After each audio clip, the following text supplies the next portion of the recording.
एक प्रश्न है आपसे। आप लोग धर्म करते हैं, धर्म करते हो तो धर्म कहते किसे हैं ये तो बताओ। अच्छे काम को धर्म कहते हैं। बहुत बढ़िया, बहुत सुंदर उत्तर आया है। और कोई? आप सभी धर्म करते हो ना, तो किसे कहते हैं? जो धारण करे वो धर्म है, जो धारण करने योग्य। तो बहुत बढ़िया, ये भी उत्तर बहुत बढ़िया है। और वस्तु के स्वभाव को धर्म कहते हैं, और अहिंसा को धर्म कहते हैं, और दया को धर्म कहते हैं। बहुत बढ़िया, 10 लक्षण को धर्म कहते हैं। चलो कुछ तो आए, उत्तर तो आ रहे हैं, ऐसी बात नहीं है। कुछ लोग तो जानते हैं कि धर्म कैसा। और चलिए अगला प्रश्न, धर्म क्या करता है?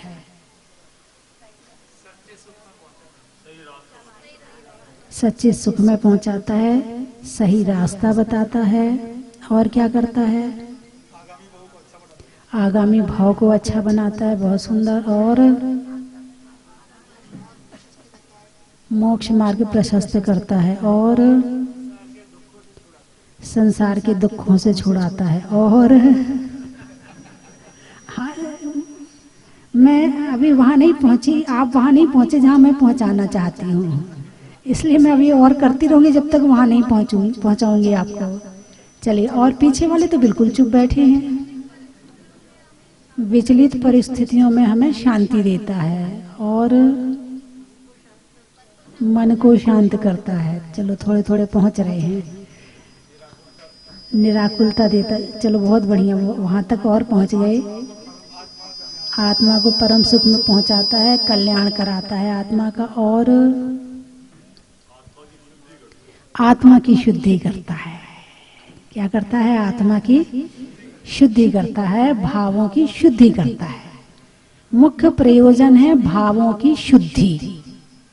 अब उसे आप चाहे शांति से जोड़ो, चाहे आत्मा के कल्याण से जोड़ो, चाहे परम सुख से जोड़ो, चाहे मोक्ष से जोड़ो, चाहे अहिंसा से जोड़ो, चाहे दया से जोड़ो, चाहे पूजा से जोड़ो, चाहे माला से जोड़ो, चाहे विहार से जोड़ो, चाहे दान करने से जोड़ो, चाहे त्याग करने से जोड़ो, चाहे संयम से जोड़ो, चाहे क्षमा से जोड़ो, आप किसी से भी जोड़ो, सबका उद्देश्य एक है, भावों की विशुद्धि। जितने नाम आपने बताए हैं उसकी मंजिल एक है। चाहे 10 लक्षण पर्व हो, चाहे अष्टानी का पर्व हो, चाहे दीपावली पर्व हो, चाहे रक्षाबंधन पर्व हो, किसी भी तरह से जोड़ोगे सबका निचोड़ एक निकलेगा। यदि आपके इन सब काम करने से भावों में विशुद्धि आती है तो आपने पूजा की है। माला फेरने पर आपका मन शुद्ध हुआ है तो आपने माला फेरी है। दया भाव करने के बाद मन में विशुद्धि आई है तो समझना आपने दया की है। मतलब ऐसा नहीं कि दया करना हर अलग अलग तरह से हो सकता।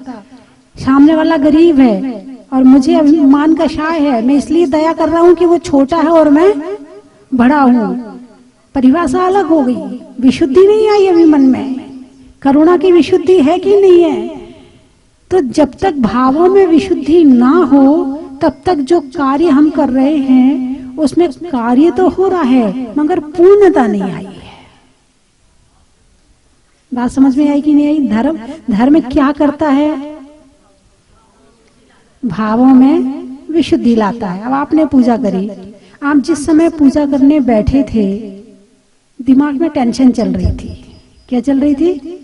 दिमाग में टेंशन चल रही थी और पूजा भी उसी टेंशन में हो गई। और उठे तो वो जैसे बैठे थे वैसे उठ गए।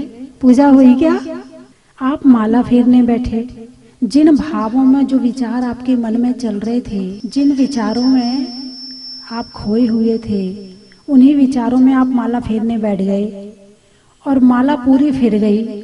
नमोकार मंत्र में एक बार भी अरिहंत सिद्ध आचार उपाध्याय साधु याद नहीं आए।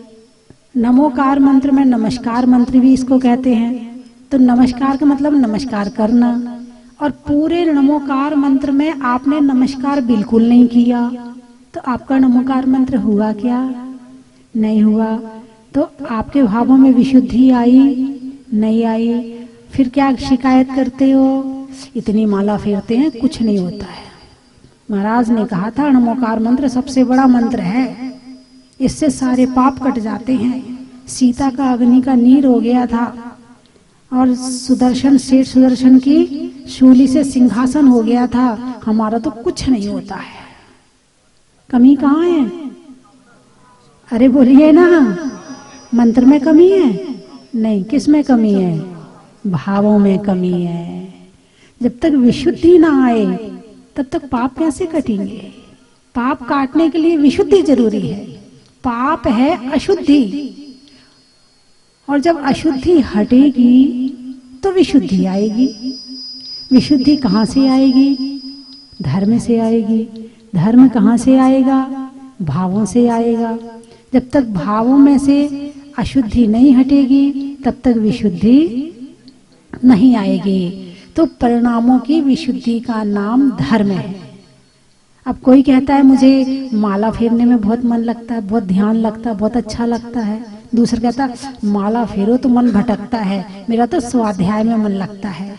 तीसरा कहता ना तो मेरा माला में मन लगता है, ना तो मेरा स्वाध्याय में मन लगता है, मुझे तो विहार करवाने में बड़ा आनंद आता है। नहीं है, आप अपने लिए मत सोचना। ऐसे ऐसे लोग हैं भी ऐसे लोग। हमारे भाई वो झंडा लेके चल रहे ना, राजेंद्र जी, वो कहते हैं मुझे तो जैसे ही बिहार शुरू होता है मैं प्रकट हो जाता हूँ, और जैसे ही बिहार खत्म होता है मैं गायब हो जाता हूँ। मुझे तो बिहार में आनंद आता है। और जो महावीर जी की पदयात्रा ले जाते हैं, सुभाष जी, सूर्य प्रकाश जी और उनकी पूरी टीम, उस टीम में आप भी हैं, विनोद जी कोटखादा भी हैं, बोले मुझे तो बिहार में बड़ा आनंद आता है। बिहार में चलने में, और जगह तो चाहे ना रहूं मैं, लेकिन बिहार जब होता है तो मुझे बिहार में आनंद आता है। बिहार में आनंद आना विशुद्धि, मन शांत होना, भावों में परिणामों में शांति आना, धर्म की भावना बनना, संतों की संगति करना, वहां बैठकर पाठ करना, ये सब क्या है? ये सब भी विशुद्धि के कारण हैं। अब एक कहे नहीं, पूजा दुनिया में सबसे बड़ा धर्म है। बिहार करवाना कोई धर्म है क्या? पैदल चलना पड़ता है, कोई धर्म हो बिहार करवाना क्या? और आहार करवाना, भाई हमारा तो देखो पूजा का नियम है, आहार वाहार के चक्कर में हम तो रहते नहीं है। होंगे कुछ लोग ऐसे, हमारा तो नियम है कि हम 10 बजे से पहले मंदिर नहीं छोड़ते हैं और पूजा नहीं छोड़ते हैं। आहार के लिए यहाँ और लोग करवा लेते हैं हमारे यहाँ। ठीक है भाई, तुम्हारा पूजा में मन लग रहा है, चलो वो भी ठीक है, लेकिन ये मत कहो कि आहार करवाना धर्म नहीं है, बिहार करवाना धर्म नहीं है। जहां जीव को मिले शांति वही तीर्थ स्थान है। ये लाइन है रविंद्र जैन ने बड़ी अच्छी लिखी है कि जहां जीव को मिले शांति वही तीर्थ स्थान है। यदि आपको किसी कोई कहता है बाहर घूमना, तीर्थ यात्रा करना मुझे अच्छा नहीं लगता है, हमें तो अपने यहाँ घर में ही अच्छा लगता, एक कहता नहीं मुझे तीर्थ यात्रा करना बड़ा अच्छा लगता है, मेरी तो बड़ी विशुद्धि बनती है। थोड़े दिन के लिए नए नए मंदिरों के दर्शन होते हैं, अतिशय क्षेत्र के दर्शन होते हैं, सिद्ध क्षेत्रों के दर्शन होते हैं, तीर्थ क्षेत्रों के दर्शन होते हैं, वहाँ की प्रतिमाओं के दर्शन होते हैं, एक से एक मंदिर के दर्शन करने मिलते हैं, बड़ा अच्छा लगता है। तो तीर्थ यात्रा करना भी धर्म हो गया, तीर्थ यात्रा करना भी धर्म हो गया। अब कोई तीर्थ यात्रा, किसी के पास सामर्थ्य नहीं है, इतने उनके पास में पैसे नहीं है कि वो तीर्थ यात्रा कर सके, तो फिर वो कैसे तीर्थ यात्रा करेंगे? तो कुछ ऐसे महानुभाव भी हैं जिन्हें तीर्थ यात्रा करवाने में आनंद आता है। वो कहते भाई तुम नहीं जा पा रहे हो, कोई बात नहीं है, चलो मैं लेके चलता हूँ। तो तीर्थ यात्रा करवाना भी धर्म हो गया। तो धर्म क्या है, मैं ये बताना चाहती हूँ, धर्म क्या है। तो धर्म का निचोड़ है जिसमें भावों की विशुद्धि हो। ये तो हो गया व्यवहार धर्म। अब ये साक्षात धर्म नहीं है। साक्षात धर्म है, साक्षात मोक्ष मार्ग है, तो इस सब से बहुत दूर है। अभी हम बाहर ही घूम रहे हैं, धर्म तो है। अभी जैसे कि एक व्यक्ति को प्यास लगी है और वो कुएं की पाट पर जाके बैठ जाए तो ठंडक का अनुभव होता है ना। थोड़ी देर के लिए ठंडक शीतलता मिल जाती है, मगर अभी प्यास पूरी शांत नहीं होगी। हल्की फुल्की तो शांति मिली, लेकिन पूरी शांत नहीं होगी। पूरी शांत कब होगी? जब वो कुएं से खींचकर पानी पिएगा। ऐसे ही व्यवहार धर्म कुएं की पाट पर बैठने के समान है, और निश्चय धर्म कुएं का पानी निकालकर पीने के समान है। निश्चय धर्म बाहर से शुरू नहीं होता है, निश्चय धर्म ध्यान से शुरू होता है, 7वें गुण स्थान से शुरू होता है।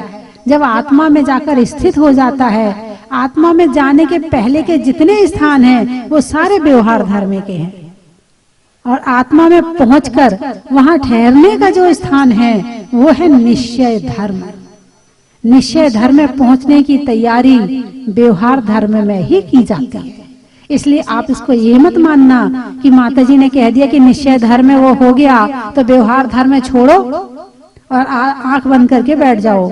तो कहीं ऐसा हो ना कि आत्मा में पहुंच ना पाओ और व्यवहार धर्म छोड़ दो, बीच में लटक जाओ, ना यहाँ के रहो ना वहां के रहो।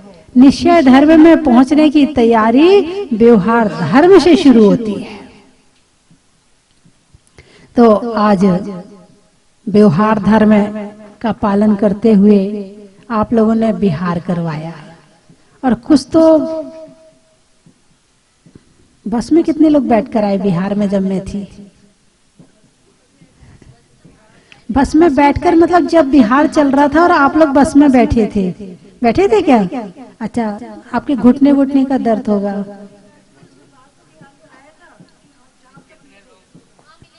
रास्ते में मैंने नजर डाल ली थी, बस में नजर पड़ गई थी मेरी।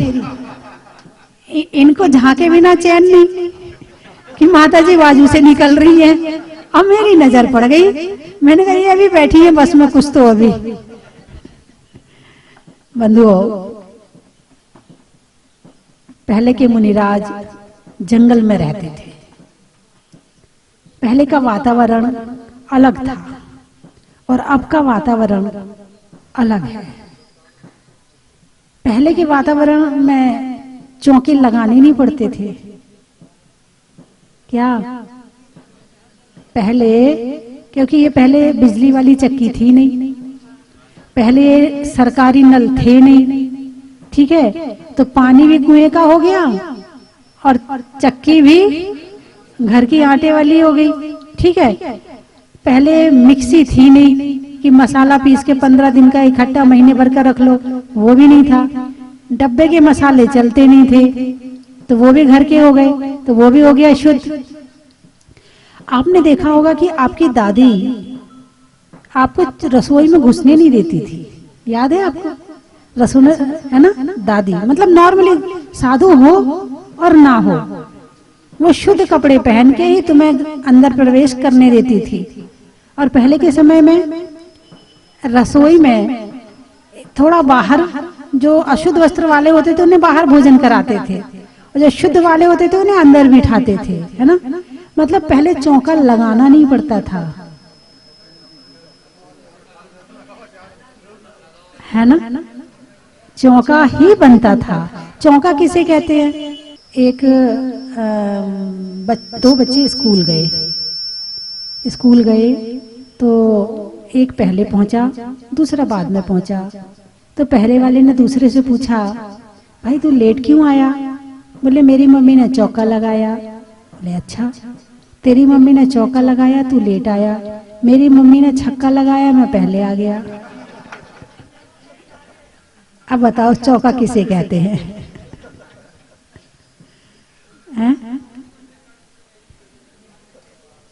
द्रव्य शुद्धि, भाव शुद्धि, क्षेत्र शुद्धि और काल शुद्धि, जहाँ 4 बातों का ध्यान रखा जाए उसे चौका बोलते हैं। द्रव्य शुद्धि यानी जितना सामान वहां का है वो शुद्ध है। क्षेत्र शुद्धि, जो अशुद्धि का स्थान होता है वो वहां से 25 कदम दूर होता है ना, पास में नहीं होता। पहले के तो घर में अशुद्धि होती नहीं थी, अब तो अटैच में अशुद्धि, रसोई किचन की वो दीवार और उसकी दीवार एक ही होती है। फ्लैट सिस्टम चल गए ना, जगह कहाँ है अब।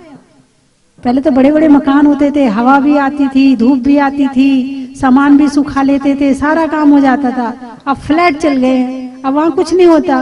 अब जब सुखा ही नहीं सकते कुछ भी, तो मसाले भी डिब्बे के ले आओ और रस आटा भी बाजार का ले आओ, क्योंकि ना रखने की जगह है ना सुखाने की जगह है।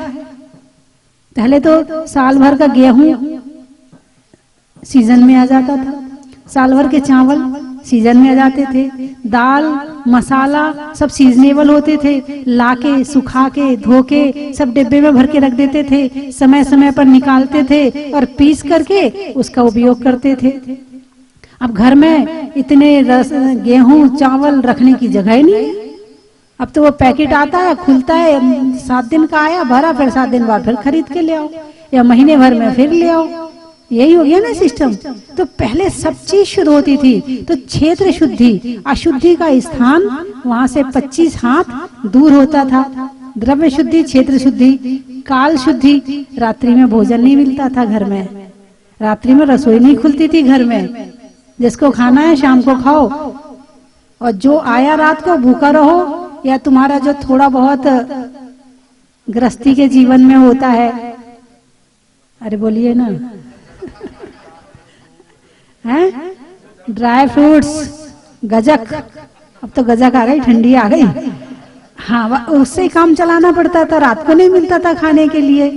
क्षेत्र शुद्धि, काल शुद्धि और भाव शुद्धि। जब महिलाएं भोजन बनाती थी तो भजन गाती थी, हैं छह ढाला पढ़ती थी, भक्तांबर पढ़ती थी। उन्हें लिखना पढ़ना नहीं आता था, फिर भी उन्हें भजन आते थे। उन्हें पढ़ना नहीं आता था, फिर भी उन्हें भक्तांबर आता था। मैंने खुद सुना है ऐसी ऐसी महिलाएं जिन्हें अक्षर पढ़ना नहीं आता था, तत्वार सूत्र के अध्याय सुनाए उन्होंने मुझे। ऐसी ऐसी महिलाएं मैंने देखी हैं। और अब पढ़ना आता है और एक भजन नहीं आता है। एक जगह में बहुत दिन पहले की बात है, हरियाणा में थी, तो दिल्ली से एक परिवार आया, तो बच्चे बैठे थे, तो मैंने उस बच्चे से कहा बेटे भजन सुनाओ, तो बोले गाना। तो मैंने सोचा शायद ये भजन को गाना बोलता होगा, मैंने कहा चल भाई गाना सुना दे। कौन सी पिक्चर का सुनाऊं? मैंने उसकी माँ की तरफ देखा, बोले माता जी भजन तो मुझे ही नहीं आते हैं, भजन तो मुझे ही नहीं आते। जब मुझे ही भजन नहीं आते तो बच्चों को क्या आएंगे? गाना बच्चे को इतने आते हैं कि कौन सी पिक्चर का सुनाऊं। और भजन के नाम पे भजन शब्द का भी अर्थ नहीं पता है। मतलब बच्चों में संस्कार भी आएंगे तो माता पिता से आएंगे नहीं। लेकिन आजकल की माता बहुत होशियार हो गई है। मैंने प्रवचन में उन्हें कई बार प्रेरणा दी है, तो कई महिलाओं ने आकर मुझे बताया है कि बोले माता जी जब से आपने प्रवचन में बताया है कि जब भोजन बनाते हैं तो मोबाइल में भजन चला लो, साथ साथ गुनगुनाते रहो और रसोई बनाते रहो, उसमें भी काम चल जाएगा। चलो मैं इसमें भी मान जाऊंगी, इतना तो कर ही सकते हो। अरे बोलिए ना, कौन कौन कर सकता है इतना? उठाइए हाथ कि अपने मोबाइल में भजन चला के रख लेंगे और रसोई बना लेंगे। अब उठाइए हाथ। नहीं अच्छे से उठाइए। मैं अभी कुछ हाथ आधे नीचे हैं, अभी भी आधे नीचे है, दाल में काला है अभी। उठाइए हाथ। भक्तांबर, छह डाला कुछ भी चला लेंगे, सामायिक पाठ। नहीं आप तो भजन करो, कोई दिक्कत नहीं। नमोकारमल की धुन भी होगी उसमें, वो चला लो, उसको चलाते चलाते बना लो। बीच में तुम कहीं भूल ना जाओ तो मोबाइल तुम्हें बताता रहेगा, रूटीन में आ जाएगा। फिर तुम्हारी जितने लोग टीवी में देख रहे हैं वो भी हाथ उठा ले। तो बंधुओं, धर्म करना वैसे तो बहुत सरल है। सरल है या नहीं, पहले आप बताओ, हैं? धर्म करना सरल है या पाप करना सरल है? घर घर चर्चा रहे धर्म की, दुष्कृत दुष्कर हो जावे। दुष्कृत यानी पाप और दुष्कर यानी कठिन। घर घर में जब चर्चा धर्म की होगी तो पाप करना कठिन हो जाएगा, और वो समय आ गया है। मोबाइल ने ये सारा काम बिल्कुल सरल कर दिया है। मोबाइल इतनी अच्छी चीज है, इतनी अच्छी चीज है। हाँ जी मनीष जी, विनोद जी, अच्छी चीज नहीं है? अच्छी चीज नहीं है मोबाइल? नहीं माता जी, बस वही बात है, उपयोग करना आना चाहिए। भोजन खराब है या अच्छा? बोलिए, भोजन खराब है या अच्छा? दुनिया में सब कुछ मिलता है, तुम्हें क्या अनुकूल है वो तुम खाते हो, जो तुम्हें नुकसान करता है वो तुम नहीं खाते हो। मोबाइल में भी सब कुछ मिलता है, तुम्हारे अनुकूल हो वो तुम निकाल लो। दुनिया में सब कुछ मिलता है, तुम्हें लेना आता है या नहीं आता है ये तुम्हारे हाथ में है। वो एक कहानी आती ना कि एक राजा बंदरों को बहुत चाहता था, तो उसने बॉडीगार्ड अपना बंदर बना लिया। अब राजा सो रहा था तो उसने पंखा झलने के लिए बिठा लिया बंदर को। अब वो बंदर पंखा झल रहा है, एक मक्खी आई, उसने उसको उड़ाया, नहीं उड़ा, फिर उड़ाया, नहीं उड़ी, तो फिर उसने वो पंखा रख के तलवार ले ली हाथ में, और मक्खी बैठ गई राजा के नाक में। अब तलवार किसके हाथ में है? अरे बोलिए ना। और बंदर के हाथ में तलवार है तो क्या होगा? अब बंदर के हाथ में मोबाइल आ जाए तो क्या होगा? वही है, चंचल मन है, और चंचल इस मन को करने वाला मोबाइल और आ गया। तो जो देखना चाहिए था वो तो देखा नहीं, किसी और चीज में लग गए। ध्यान करना भी उसमें है, सामायिक पाठ भी उसमें है, तत्वार्थ सूत्र भी उसमें है, समय सार के प्रवचन भी उसमें है, उसमें नियम सार भी है, उसमें छपड़ा सार भी है, उसमें लब्धि सार भी है, उसमें पद्म पुराण भी है, उसमें महावीर पुराण भी है, उसमें सारे तीर्थ भी हैं। दर्शन करना चाहो तो सारे तीर्थों के दर्शन हो जाएंगे। उसमें क्या चाहिए आपको धर्म का? पूरे धर्म की पूरी चीज आपके जेब में है, आप करना चाहो तब तो ना। तो बंधुओं, धर्म कहां से शुरू हुआ था प्रवचन? धर्म क्या करता है समझ में आ गया? धर्म क्या करता है ना? जब कषायों में रहते हैं तो मन अशांत रहता है।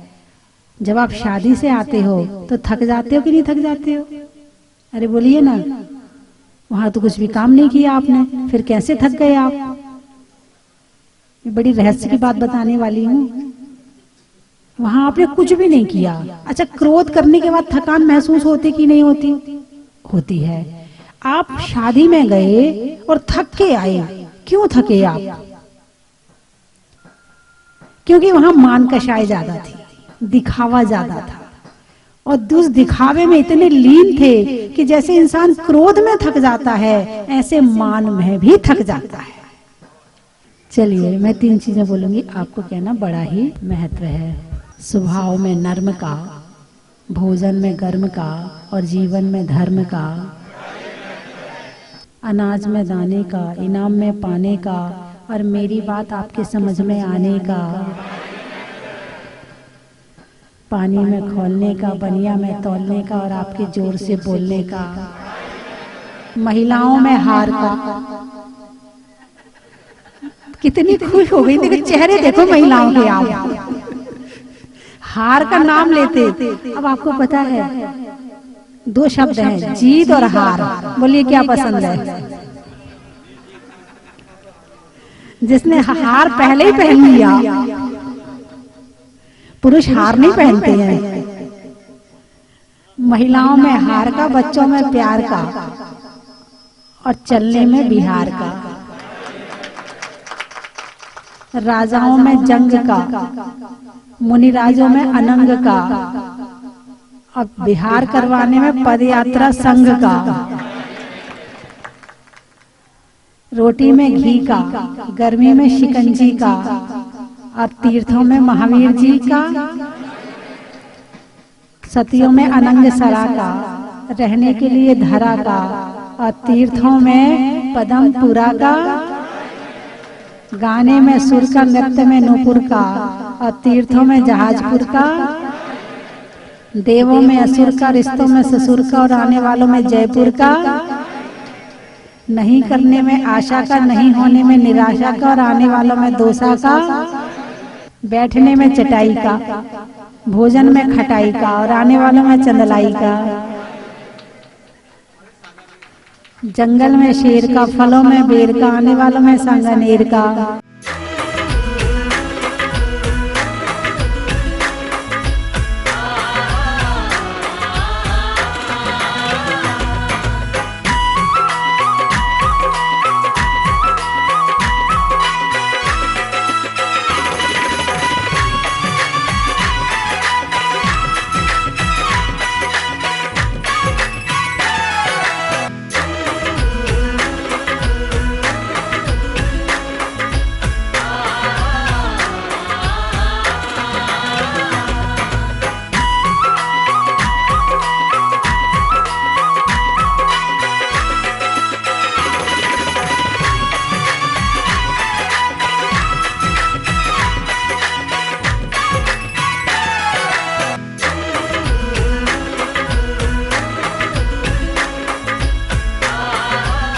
मैंने 21 अगस्त को जयपुर के बिरला ऑडिटोरियम में 24 घंटे 24 आवर्स बिना बैठे, मतलब मैं एक सेकंड के लिए बैठा भी नहीं, 24 घंटे में पानी की एक बूंद भी नहीं पी, 24 घंटे में टॉयलेट भी नहीं गया, 24 घंटे कुछ खाया भी नहीं, 24 घंटे कोई नोट्स, कोई रेफरेंस, कोई पेपर भी नहीं देखा, 24 घंटे नॉन स्टॉप स्पीच दिया। आपको लग रहा है ये मैंने किया, और शायद इस पूरी दुनिया को लग रहा है ये मैंने किया, लेकिन सच्चाई है कि मेरे करने से कुछ होता नहीं है, करने वाला कोई और है, मेरा सिर्फ नाम हो रहा है। हाँ, ये सच है, ये सिर्फ मैं बोलने के लिए नहीं बोल रहा हूं, क्योंकि अगर मैं कल चाहूं कि मैं 24 घंटे पानी ना पीऊं तो हो नहीं पाता। मैं चाहूं कि किसी और दिन मैं 24 घंटे यूरिन ना जाऊं, टॉयलेट ना जाऊं, तो हो नहीं पाता। तो ऐसा उसी दिन क्यों हुआ, इस सवाल का जवाब मेरे पास भी नहीं होता। तो ये निश्चित है, अगर आप अपने आप को कर्ता मानेंगे तो शायद आप और हम अपने जीवन की बहुत बड़ी गलती करेंगे। हम सबको यहां एक किरदार देकर भेजा गया है। हर व्यक्ति अपने अपने एक डिफरेंट रोल में है, चाहे वह एक स्वीपर क्यों ना हो। हमें लगता है कि मैं महान हूं, लेकिन सच्चाई यह है, एक दिन स्वीपर ना आए, एक दिन गलियां साफ ना हो, एक दिन कचरा ना उठे सड़कों पे, तो वो भी उतना ही कीमती व्यक्ति है। एक लास्ट मैंने जब स्पीच देने जाना था, उससे करीब 5 दिन पहले मैं माता जी के पास दर्शन के लिए गया था। चूंकि स्पीच भी जयपुर में थी और मैं भी जयपुर में था, तो मैंने एक ही बात माता जी को कही थी, मतलब ऐसे ही सभा थी, माता जी ने कहा कि कुछ बोलो सौरभ। मैंने कहा, एक दृष्टांत याद आता है रामायण का। जब अंगद रावण के दरबार में पहुंचा तो अंगद ने पैर जमा दिया अपना और रावण को ओपन चैलेंज कर डाला कि अगर आपकी सभा में ऐसा कोई भी योद्धा हो जो मेरे पैर को यहां से हिला दे, अगर आपकी पूरी सभा में ऐसा एक भी योद्धा है जो मेरे पैर को यहां से हिला दे, तो मैं आपसे वादा करता हूं भगवान श्री राम माता सीता को भूल जाएंगे और वो वापस लौट जाएंगे। कितना बड़ा वादा कर दिया अंगद ने। यह वादा कर दिया रावण के दरबार में कि अगर तुम्हारा कोई भी योद्धा मेरे पैर को हिला दे तो भगवान राम माता सीता को भूल जाएंगे और वापस अयोध्या लौट जाएंगे। यह अंगद का किसके ऊपर विश्वास था? अपने ऊपर नहीं। यह अंगद का अपने ऊपर नहीं, भगवान श्री राम के ऊपर विश्वास था। साथियों, जब आपका भी अपने से ज्यादा उसके ऊपर विश्वास हो जाए तो मैं निश्चित रूप से कह सकता हूं कि आपकी जिंदगी में वो मिरेकल होंगे, वो चमत्कार होंगे जो आप कभी सोच भी नहीं सकते। हम तीर्थ यात्रा पर निकले हुए हैं। यूं तो हर तीर्थ की अपनी एक महिमा है, लेकिन यहां का जो फील हुआ है, यहां का जो पॉजिटिव वाइब्स आई हैं, यहां की जो एनर्जी है वो रियली आउटस्टैंडिंग है, बहुत अमेजिंग है। मतलब मेरा ये प्लान था, वैसे तो डिस्क्लोज नहीं करने चाहिए, सोने के लिए बहुत सारे दिन होते हैं हमारे पास, हम घरों पर रोज सोते हैं। मतलब सिंस मैं कोई यहाँ ऑथोरिटी नहीं हूं और मुझे भी नहीं, ये भी नहीं पता है कि प्रोटोकॉल्स क्या है, लेकिन सच में तो ये होना चाहिए कि हम बैठ जाएं बिल्कुल शांत माहौल में, यहाँ बैठे बस उस प्रतिमा को देखते रहें और घंटों देखते रहें, सोना थोड़ा सा कम कर लें, तो शायद आज हमारी जिंदगी के लिए बेहतर दिन होगा। सोते हम रोज हैं, अपने घरों में भी सोते हैं, सब काम करते हैं, लेकिन शायद एक पंक्तिबद्ध करके अगर कमेटी के लिए पॉसिबल हो, सब लोग बैठे और कुछ ना हो, पिन ड्रॉप साइलेंस हो और सब लोग उस प्रतिमा को देखते रहें, आपको उस आनंद की अनुभूति हो सकती है जिसके लिए शायद हम पूरी जिंदगी तरस रहे हैं कि वो अंदर से, अभी हमारा जो आनंद है वो बाहर से आ रहा है, अंदर से कभी आनंद का आविर्भाव नहीं हुआ, वो यहां पॉसिबल है, जो हो सकता है। लेकिन ये जो धरोहर है निश्चित रूप से जो स्वस्ति भूषण माता जी ने बनाई है, दिस इज वन जो कंपेरेबल तो होता नहीं है, लेकिन शायद बहुत एडवांस्ड है और यहां से प्रेरणा लेने की जरूरत है शायद और सारे तीर्थ क्षेत्रों को, कि वास्तव में अगर हम चाहें तो इतनी नीट एंड क्लीननेस रखी जा सकती है। अच्छा लगा, इतना अच्छा फील हुआ मंदिर में घुसने के बाद में, बहुत बड़ा मतलब मन प्रसन्न हो गया। हम लोग पूरे परिवार और अपनी फ्रेंड्स के साथ यहाँ पे आए हैं मुनीश्वरनाथ भगवान के दर्शन करने के लिए। यहाँ आकर एक जो एनर्जी मिल रही है वो उसका हम लोग वर्णन नहीं कर सकते हैं।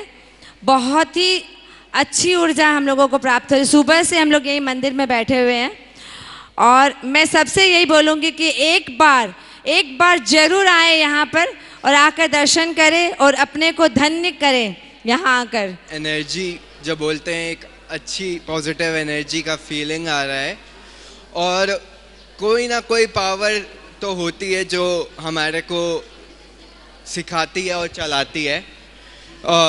बीच में मेरी बहुत ज़्यादा तबीयत ख़राब हो गई थी, तो मेरे पास बहुत डॉक्टरों को दिखाया गया, तो उनसे भी कोई सॉल्यूशन नहीं निकला, तो भगवान के पास आए, मुनि शिवव्रतनाथ भगवान के पास आए और फिर वहाँ से आज मैं वापस बिल्कुल ठीक हो चुका हूँ। तो ये एक चमत्कार से कम नहीं है। मैं यही बोल सकता हूँ कि कुछ चीज़ें होती है जो समझाई नहीं जा सकती या बताई नहीं जा सकती। भगवान के दर्शन करने का सबको लाभ मिला और साथ में माता जी के स्वस्ति भूषण माता जी का और समस्त मुनि संघ का दर्शन का लाभ मिला। उस भगवान की त्रिलोकीनाथ की ऐसी अद्भुत प्रतिमा के दर्शन करके सबको बहुत मन आनंदित हो उठा। सबने पूजा पाठ करके भक्ति का खूब आनंद लिया। चलो स्वस्ति धाम, चलो स्वस्ति धाम, आओ स्वस्ति धाम, चलो स्वस्ति धाम, चलो स्वस्ति धाम, चलो स्वस्ति धाम, आओ स्वस्ति धाम, चलो स्वस्ति धाम। कंचन की थाल को सजाओ रे आज, रत्नों की थाल को भर लाओ रे आज। आओ आओ करे रे गुणगान आरती भगवन की। आओ आओ करे गुणगान आरती भगवन की। आओ आओ करे रे गुणगान आरती भगवन की।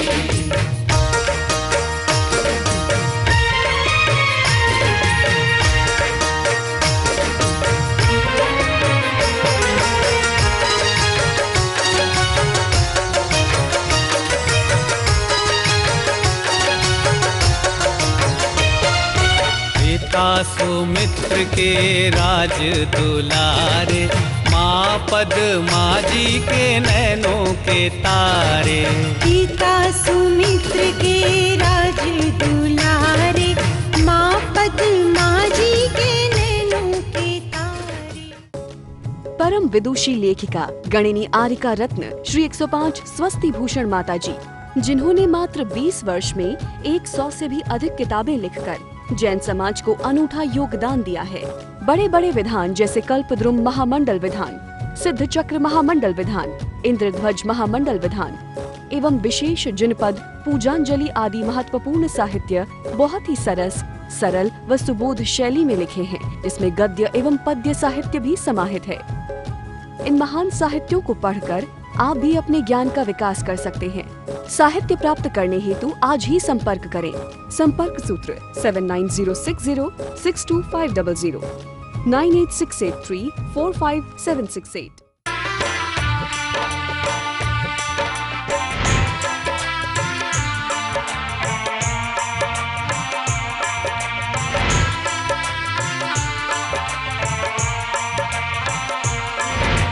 चलो रे चलो चलो चलो रे चलो चलो जहाज को